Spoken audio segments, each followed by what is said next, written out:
Fala pessoal, hoje eu vi o primeiro episódio de Prehistoric Planet e assim,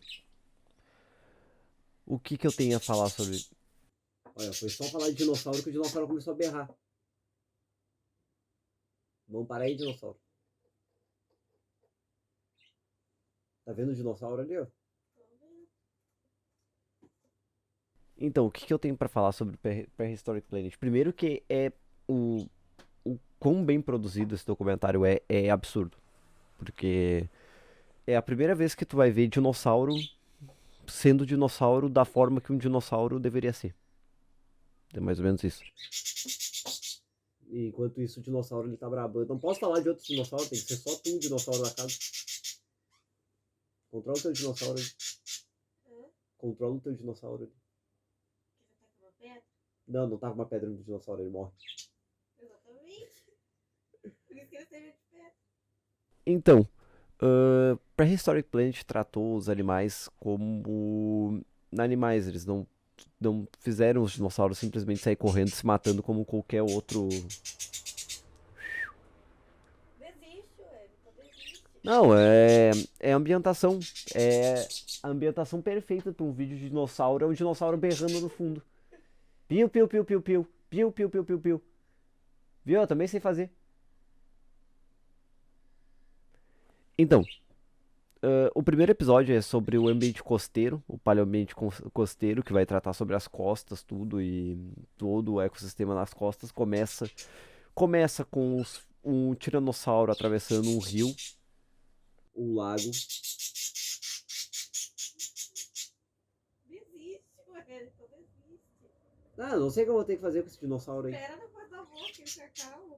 Piu, piu, piu, piu, piu, piu, piu, piu. Como eu sou brabo, olha só, ó. Eu também sou. Você faz barulho. Carinha dele. Então, tipo, começa com o tiranossauro atravessando um pedaço do mar interno dos Estados Unidos com os seus filhotes, com os filhotes, com os filhotes. Enquanto ele está sendo perseguido por um mosasauro. Agora eu não sei se é o Hoffmann ou se é outro tipo de mosasauro, mas eles estão sendo perseguidos por um mosasauro e, e um dos filhotes acaba sendo comido. Ah, esqueci de avisar que vai ter spoiler. Eu vou falar bastante spoiler aqui do primeiro episódio. A forma como os dinossauros são retratados, tipo, o tiranossauro pai ali cuidando dos filhotes, cuidando até ali, por causa que ele não deixou os filhotes comer para os filhotes aprender a caçar. E tudo isso porque o tiranossauro achou uma carniça de tartaruga no outro canto. Eu achei isso estranho por causa que eles mostraram o tiranossauro como se fosse um carniceiro, sendo que essa hipótese já caiu por terra, mas tem que ver o resto dos episódios pra gente poder ver se realmente ele é um carniceiro ou se ele só achou uma carniça. E também teve. Daí essa só é uma história bem curtida do tiranossauro que perdeu o filhote, mas conseguiu comida. E daí ele tem outros quatro filhotes, eram cinco filhotes, um deles foi comido e ainda sobrou quatro. E esse documentário mostra bem como a natureza odeia filhote. Se tu é filhote na natureza, tu não tem muita chance de sobrevivência. Logo depois disso vai para os pterossauros. Tem alguns pterossauros com ninhos e filhotes. Enquanto tem um pterossauro maior querendo comer esses filhotes. E daí eles estão protegendo. Só que daí mostra outra espécie de pterossauro. Agora eu não vou lembrar os nomes porque são uns nomes bem difíceis. Ele tá, ele tá sobre umas pedras. Ele fez os ninhos sobre as pedras. Os filhotes nascem, eclodem dos ovos, sobem as pedras para poder voar.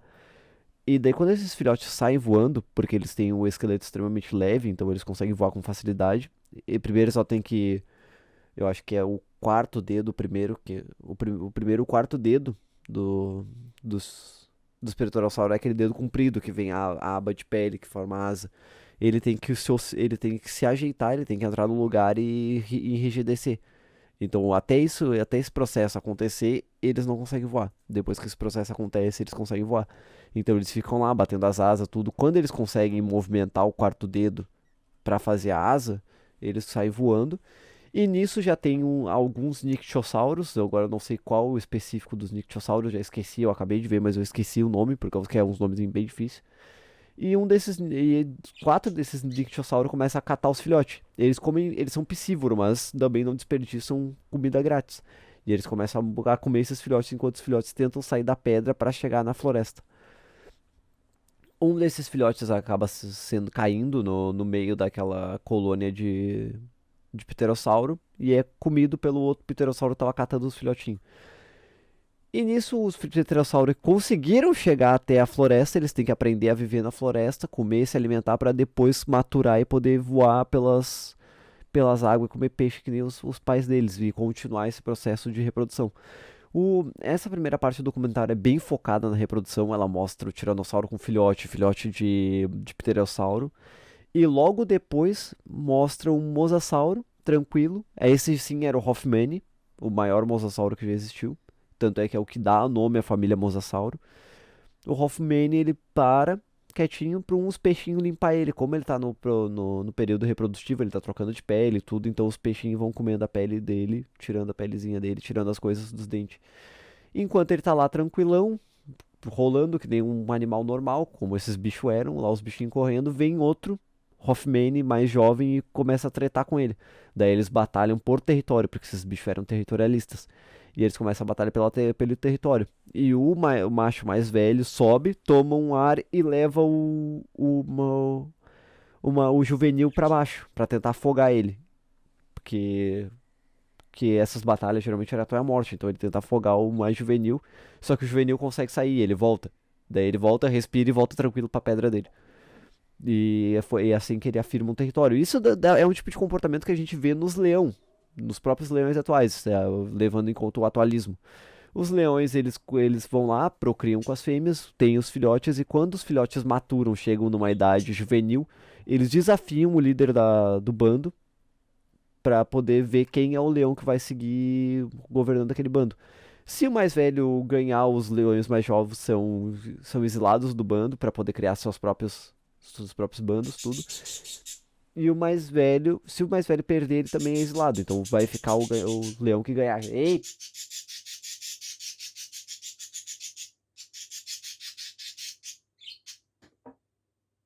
Mas você devia falar disso, é a conquista dele. Não, é exatamente, tipo assim, enquanto os bichos da natureza estão lá berrando, brigando por território, olha aquele ali, ó. Aquele ali tá afirmando o território dele fazendo isso, berrando. E batendo na gaiola. Tudo porque a fêmea tá comendo. E é assim que ele afirma a autoridade dele. Parabéns por ser um grande machista opressor.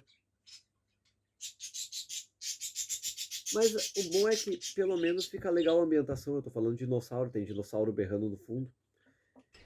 Depois fala um pouco sobre os Ammonite. Os Ammonite que são parentes dos polvos e das lulas, só que eles têm uma concha por fora. Eles são uma lulinha dentro de uma concha, é a coisa mais bonitinha. E mostra um pouco de bioluminescência, que também é uma coisa que acho que chegaram a descobrir sobre a bioluminescência desses animais. Porque a bioluminescência ela é uma simbiose com bactérias, mas bactérias que brilham se grudam no bicho e eles fazem uma simbiose e o bicho brilha. E eles conseguiram achar isso no registro fóssil. E esses amonites eles vão lá, brilham para poder se acasalar e a fêmea dita o ritmo das cores e o macho tem que acompanhar. Se o macho não acompanhar, não tem acasalamento. Se ele acompanhar, tem acasalamento. Só que é meio triste porque os cefalópodes, todos os cefalópodes, até os viventes atuais, eles acasalam e morrem. O macho acasala, desenvolve um retardo mental e morre. A fêmea acasala, ela bota os ovos e morre. Então... E daí mostra os amonites lá reproduzindo, a fêmea deposita os ovos, depois a maré só empurra eles pra margem morto já. E isso serve de alimento para qualquer outro bicho que estiver passando. E depois esses ovos vão eclodir, e esse é o ciclo do cefalópode. O cefalópode ele vive pra trepar e morrer. Ah, esqueci de falar que aparece os turangossauros lá, que são os plesiosauros comendo gastrólito, que é aquelas rochas que fica no estômago do bicho para poder processar o alimento. Aparece eles procurando gastrólito, comendo. E no final aparece uma mamãe plesiosauro, prestes a dar à luz, nadando mais devagar que o resto do bando, sendo caçado por um caçada por um caicai filu. Eu procurei aqui, um caicai filu é uma espécie de mosasauro, que pelo nome você já deve saber que ele foi encontrado lá na Nova Zelândia, por causa que isso aqui provavelmente é um nome de origem maori. E ele está sendo caçado, o filhote o filhote mais velho dessa mamãe plesiosauro afasta ele. A mamãe esse filhote afasta o